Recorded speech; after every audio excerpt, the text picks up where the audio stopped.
Right, మనతో పాటు BRS మండల పార్టీ ప్రెసిడెంట్ శ్రీను ఉన్నారు, మాట్లాడే ప్రయత్నం చేద్దాం. నమస్తే అన్న. నమస్తే. ఎట్లా చూస్తారన్న, ఇప్పుడు కాంగ్రెస్ పరిపాలన, స్థానిక సంస్థల ఎలక్షన్లు అంటున్నారు, రైతులకు అన్నీ ఇచ్చేసినాము, రైతుల పక్షపాతి కాంగ్రెస్ అని చెప్తా ఉన్నారు. నేను రీసెంట్గా రిలీజ్ చేసినటువంటి రైతు భరోసాని సాక్ష్యంగా చూపెడతా ఉన్నారు. మొత్తం అంతా సెట్ అయినట్టేనా రైతుల పరిస్థితి? అసలు ఏం సెట్ కాలేదు. అది రైతు భరోసా లాగా లేదు, ఓట్ల భరోసా లాగా ఉన్నది. రేపు స్థానిక సంస్థల ఎలక్షన్లకు పోవడాన్ని ఉద్దేశం పెట్టుకొని ఒకసారి అయితే పూర్తి ఎగబెట్టారు. ఒక సీజన్కి అయితే మొత్తానికి ఇవ్వలేదు. పోయిన రబీకి ఒక 4 ఎకరాల మట్టుకు ఇచ్చారు. ఇప్పుడు వచ్చేసి మళ్ళీ మేము 4 ఎకరాల పైన ఉన్న వాళ్ళకును ఇప్పుడు వచ్చే ఖరీఫ్కు పూర్తిగా ఇస్తామని చెప్పి స్థానిక సంస్థల ఎలక్షన్లు ఉన్నాయి కాబట్టి ఇద్దామనే ఉద్దేశంతో దాన్ని ఏదో స్టేజీల మీద చెప్పుకోవడానికి తప్ప రైతులకు మాత్రం భరోసా అందడం లేదు. కాంగ్రెస్ ప్రభుత్వము రైతుల పక్షాన పూర్తిగా విఫలమైంది. రైతులకు 24 గంటల కరెంటు కానీ, తర్వాత విత్తనాలు సకాలంలో అందించడంలో కానీ, ఎరువులు అయితే ఇప్పుడు కూడా ఎరువులు సరిపోయాన్ని ఎరువులు లేవని చెప్పి వాళ్ళే స్టేట్మెంట్ చెప్పుకుంటున్నారు తుమ్మల నాగేశ్వరరావు సంబంధిత మంత్రి గారు. అలాగే ఇవాళ ఒక జీలుగా విత్తనాలు అనుకోవాలంటే రైతులు పోయిన సంవత్సరం 1100 రూపాయలు ఉన్నటువంటి జీలుగా విత్తనం బస్తా ఈరోజు 2140 రూపాయలు అయిందంటే అది కాంగ్రెస్ ఘనత. అది రైతులు మాత్రం ఈ కాంగ్రెస్ గవర్నమెంట్లో ఏ విషయంలో కూడా సంతోషంగా లేరు. అసలు బీఆర్ఎస్ ప్రభుత్వం కంటే ఎక్కువ పంట ఇప్పుడు కాంగ్రెస్ వచ్చిన తర్వాతనే పండించారు. అదంతా కేసీఆర్ గారి తర్వాత టీఆర్ఎస్ పార్టీకి దక్కుతుంది. ఎందుకంటే కాళేశ్వరం లాంటి పెద్ద అతి గొప్ప ప్రాజెక్టు కట్టి భూగర్భ జలాలను పెంచి రైతులను అన్ని బీడు భూములు కూడా పండే విధంగా చేసినటువంటి ఘనత కేసీఆర్కే దక్కుతుంది. వాళ్ళు చేసినటువంటి ఘనత అదైతే కాదు. అంటే నిజంగా కాళేశ్వరం ద్వారా నిజంగా అంత బెనిఫిట్ ఉంటే 100% ఉన్నది. మరి ఎందుకు విచారణలు అని చెప్పి పిలుస్తా ఉన్నాడు రేవంత్ రెడ్డి? ఎందుకు అందులో నుంచి ఇప్పటికి అంటే కాంగ్రెస్ వచ్చినప్పటి నుంచి కాళేశ్వరాన్ని ఎందుకు యూజ్ చేస్తలేడు? అదంతా ఆంధ్ర పాలకుల గైడ్లైన్స్ లో నడుస్తున్నారు రేవంత్ రెడ్డి. ఇక్కడ ఉన్నటువంటి గోదావరి జలాలను మొత్తం ఆంధ్రకు పంపించాలనే ఉద్దేశంతో, తర్వాత కేసీఆర్ గారిని టీఆర్ఎస్ పార్టీని బీఆర్ఎస్ పార్టీని బదనాం చేయాలనే ఉద్దేశంతో ప్రాజెక్టు అంతా లీల కలిసిపోయిందని చెప్తున్నారు.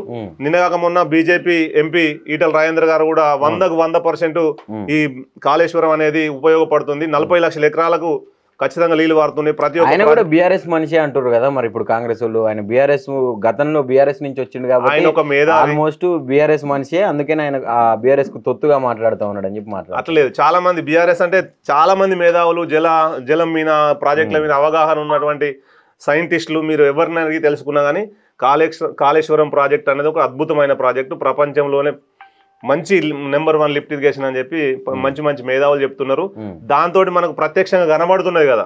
మిడ్మానేరు కానీ, తర్వాత ప్రాజెక్టులు ఇప్పుడు అన్నారం కానీ, సుందిల్ల కానీ, ఎల్లంపల్లి కానీ, ఇక్కడ నుంచి మళ్ళీ వరద కాలువకు నీళ్లు తీసుకుపోవడం కానీ, ఈ ఒక్క కాళేశ్వరం ప్రాజెక్టు తోటి తెలంగాణ రాష్ట్రంలో ఉన్నటువంటి అన్ని జిల్లాలకు నీరు అందించే విధంగా దాన్ని రూపొందించారు. అద్భుతమైన ప్రాజెక్టు. ఆ ప్రాజెక్టు తోటే పోయిన సంవత్సరం కానీ ఈ సంవత్సరం కానీ భూగర్భ జలాలు పెరిగినాయి. రైతులు మంచి ఆనందంగా ఉన్నారు. మీరు ఏ ఊరికి వెళ్ళి అడిగినా కానీ మామూలు రైతు కూడా కాళేశ్వరం గురించి చెప్పేటటువంటి అవగాహన వచ్చింది ఇప్పుడు దాంతో. మేడిగడ్డ కొట్టుకపోయింది, కాళేశ్వరం కాదు ఇది కూలేశ్వరం, ఇవన్నీ వస్తాయన్న మాటలు. మేడిగడ్డ కొట్టుకపోవడం అనేది దాంట్లో హరీష్ రావు గారు ఎన్నోసార్లు చెప్పారు. ఒక 2 పిల్లర్లు అట్లా 250 పిల్లర్లు ఉంటాయి. ఎన్ని పంప్ హౌజులు ఉన్నాయి లెక్కతో సహా మీకు అన్ని తెలుసు. మీకు అవన్నిట్లలో ఒక 2 పిల్లర్లు కట్టేస్తే అయిపోతుండే, ఎప్పుడో రైతులకు నీళ్ళు ఇవ్వతుండే. అవన్నీ పోను, అవి కట్టకున్నా కానీ ఉన్న వచ్చిన వాటర్ను కూడా 2000 క్యూసెక్ల నీళ్ళు ఇయ్యాల కూడా వాడుతుంది. దాన్ని లిఫ్ట్ చేసినా కానీ అందరు రైతులకు అక్కడ ఎక్కడైతే వరంగల్ కానీ, తర్వాత నాగర్ కర్నూలు కానీ అన్ని జిల్లాలకు నీళ్ళు ఇవ్వతుండే. అది ఎత్తిపోసినా కానీ ఓన్లీ బదనం చేయాలి టీఆర్ఎస్ పార్టీని, కేసీఆర్ గారిని బదనం చేయాలి. ఈ కాళేశ్వరం ప్రాజెక్టు ఉత్తదని నిరూపించాలని చెప్పి ఆ లిఫ్ట్ పంపును కూడా ఆపేసారు. దాంతో సహా మళ్ళీ అలా గురువుకు నీళ్లు పంపించాలి కాబట్టి ఒక పెద్ద కుట్ర జరుగుతుంది. దీన్ని ఖచ్చితంగా ఇప్పుడు గట్టే ప్రాజెక్టు కూడా బనకచెర్ల ప్రాజెక్టు కూడా పెద్ద మోసం జరుగుతుంది. మనం ఇక్కడ ఉన్నటువంటి రైతులు, ఇక్కడ ఉన్నటువంటి ప్రతిపక్ష పార్టీలు అన్ని ఒకటై ఆ ప్రాజెక్టును ఆపకపోతే పెద్ద తీవ్ర నష్టం మన తెలంగాణ రైతాంగానికి జరుగుతుంది. కనుక దీని మీద కొద్దిగంత అందరూ మీ అట్లాంటి మీడియా మిత్రులు కూడా తెలంగాణకు న్యాయం చేసే విధంగా మీరు సపోర్ట్ చేయాలని చెప్పి కోరుతాను.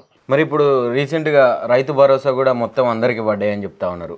ఎంతవరకు వచ్చిందన్న రిపోర్ట్? అంటే మీకు ఆల్మోస్ట్ ఐడియా మాకున్న ఐడియా ప్రకారంగా అయితే 2 ఎకరాల వరకు పడ్డది.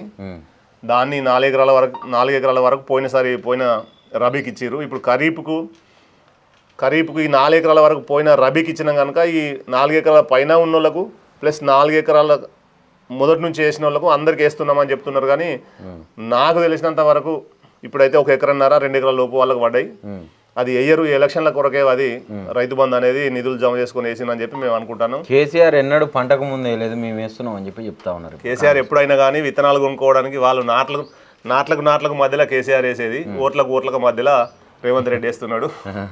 నాట్లకు మధ్యలో 100% కాంగ్రెస్ గవర్నమెంట్ ఓట్ల కొరకే ఈ స్థానిక సంస్థల ఎలక్షన్ల కొరకే ఇప్పుడు రైతు భరోసా అనేది వేస్తుంది. లేకపోతే వాళ్ళకి అవగాహన ఎక్కడిది, వాళ్ళకి ముందు చూపు ఎక్కడిది, ఎరువుల మీద ముందు చూపు లేదు, విత్తనాల మీద ముందు చూపు లేదు. దేంట్లో అయినా కానీ ఫెయిల్ కాంగ్రెస్ గవర్నమెంట్.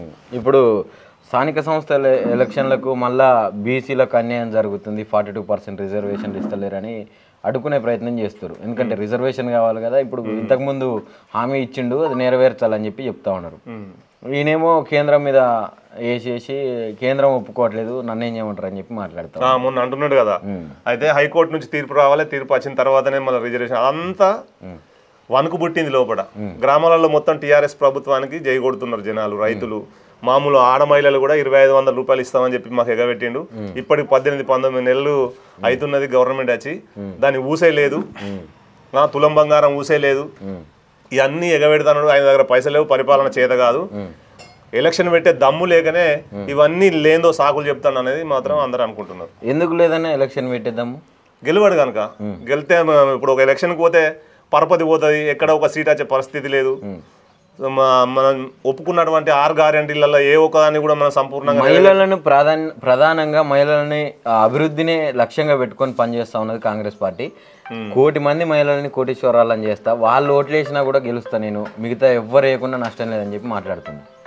ఆయన కోటీశ్వరం చేసిన అనేది పక్కకు పెడితే, కోటీశ్వరం చేస్తాను తులం బంగారం 2500 ఇవ్వనండి. తులం బంగారం 2500 ఇస్తే మహిళలను కోటీశ్వరం చేసినట్టే. ఆయనకు దమ్ముంటే, నిజంగా రేవంత్ రెడ్డికి చిత్తశుద్ధి ఉంటే, రేవంత్ రెడ్డి గిట్ట అన్న మాట నెరవేర్చుకున్నటువంటి తత్వం గిట్ట ఉన్నట్టయితే 2500 రూపాయలను తులం బంగారం అనేది రేపు అనౌన్స్ చేయమనండి. ఆయన 1 కోటి మందిని కోటీశ్వరం. ఎక్కడి నుంచి తెమ్మంటావు? ఇప్పుడు అవి ఇవ్వాలంటే కావాలి కదా, పైసలు కావాలి. మొత్తం అప్పులలో కూరుకుపోయింది తెలంగాణ. మరి ఇవ్వద్దు కదా, మరి 6 గ్యారెంటీలు అని చెప్పి అటు అమలు కాని హామీలన్నీ ఇవ్వద్దు కదా, ప్రజలను మోసం. అప్పుడు బీఆర్ఎస్ పార్టీ ఇంత అప్పు చేసిందని చెప్పి నాకు తెలియలేదు. అప్పుడు ఏదో లంక బిందెలు ఉన్నాయనుకున్నాను. అధికారంలోకి వచ్చేదాకా ఒక మాట 6 గ్యారెంటీలు అనేది అవి నెరవేరుస్తా అని చెప్పినవు, నువ్వు ప్రజలను మోసం చేసినా ఒప్పుకోవాలి. అట్లాంటప్పుడు నేను 6 గ్యారెంటీలు ఇచ్చిన చేయలేదా కేసీఆర్? అప్పు చేసిండు, వృద్ధాప్య పింఛన్ ఇచ్చిండు, కాళేశ్వరం లాంటి ప్రాజెక్టులు కట్టిండు, రైతు బంధు ఇచ్చిండు, 70,000 కోట్ల రైతు బంధు ఇచ్చిండు. ఒక్క సీజన్ కరోనా లాంటి టైంలో కూడా ₹1 ఎగబెట్టకుండా, ఒక పంటకు ఎగబెట్టకుండా పైసలు ఇచ్చిండు. అవన్నిటితో సహా లెక్కలు హరీష్ రావు గారు చెప్పిండు మాకు. ఇప్పుడు రేవంత్ రెడ్డి కూడా ప్రయత్నాలు చేస్తా ఉన్నాడు ఆర్థిక పరిస్థితిని అభివృద్ధి చేయడం కోసం. రీసెంట్గా అందాల పోటీలు కూడా నిర్వహించిండు, పెట్టుబడులు వస్తాయేమని చెప్పి. ఇంకేం చేయమంటారు? ఇంక అందాల పోటీలు, ఇక అందరూ చచ్చిపోతానంటే ఇంక అందాల పోటీలు పెట్టుకున్నాను. పల్లెలల్లా ఒక్కొక్కరు లేక చనిపోతున్నారు. ఇందిరమ్మిన్లు అని చెప్పి ఇస్తున్నాడు. ఎవరికి ఇస్తున్నాడు ఇందిరమ్మిన్లు? ఒకసారి మీరు ఊర్లలోకి వెళ్ళి అడగండి, మీరు కొంచెం ఓపిక తెచ్చుకొని. కాంగ్రెస్ నాయకులకు ఇస్తున్నాడు, కాంగ్రెస్ కార్యకర్తలకు. పేదవాళ్ళకి ఇవ్వట్లేదు. పేదవాళ్ళకి ఎవరైతే కాంగ్రెస్ కార్యకర్త పనిచేసిన వాళ్ళకే ఇస్తున్నారు. మా దండపల్లి లచ్చన్న అని ఒక అతను ఉన్నాడు, రేకుల మీద కవర్ కప్పుకున్నాడు, మొత్తం ఇట్లా పొక్కలు ఉన్నాయి. ఆయనకు ఇల్లు ఇవ్వకపోతే నేను ఏడ్చుకుంటా మొరబెట్టుకున్నాడు. నాకు ఖచ్చితంగా నాకు రావాల్సింది, నేను అంత గరీబోని, నాకంటే గరీబోలు ఇక్కడ ఇవ్వలేరు అని చెప్పి. అంటే ఆయనకి నిజమేనా అన్నది? నిజంగా అంటే ఎక్కడ చూసినా ఈ చర్చ ఒకటి బాగా నడుస్తా ఉన్నది. ఇందిరమ్మ ఇల్లు అనేది కాంగ్రెస్ వాళ్ళకి 100% ఇందిరమ్మ ఇల్లు అనేది కాంగ్రెస్ కార్యకర్తలకు మాత్రమే ఇచ్చిర్రు. రెండవది యువ వికాసం కూడా కాంగ్రెస్ లో ఎవరైతే కార్యకర్తలు దిగిందో అది కూడా కార్యకర్తలకు ఇచ్చిర్రు.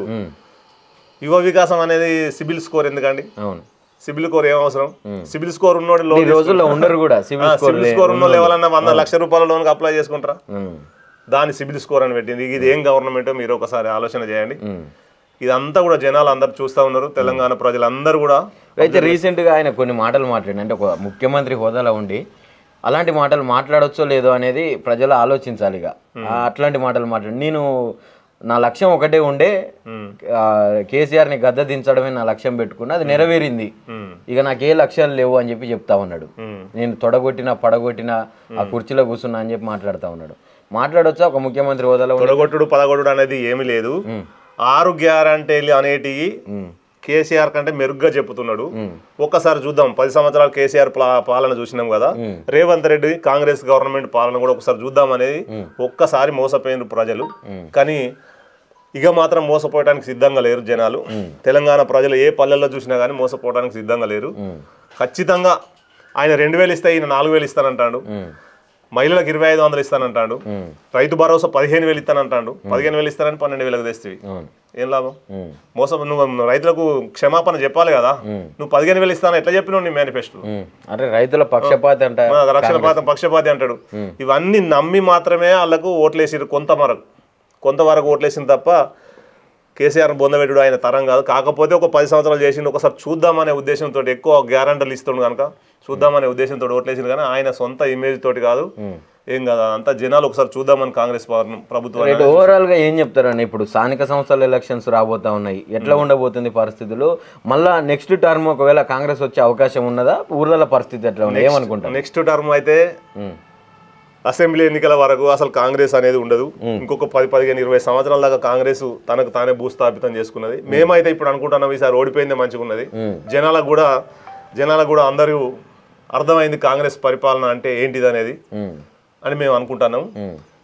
నెక్స్ట్ అసెంబ్లీ ఎలక్షన్ కానీ స్థానిక సంస్థల ఎలక్షన్లు కానీ కాంగ్రెస్కు గుణపాఠం ఖచ్చితంగా చెప్తారు జనాలు.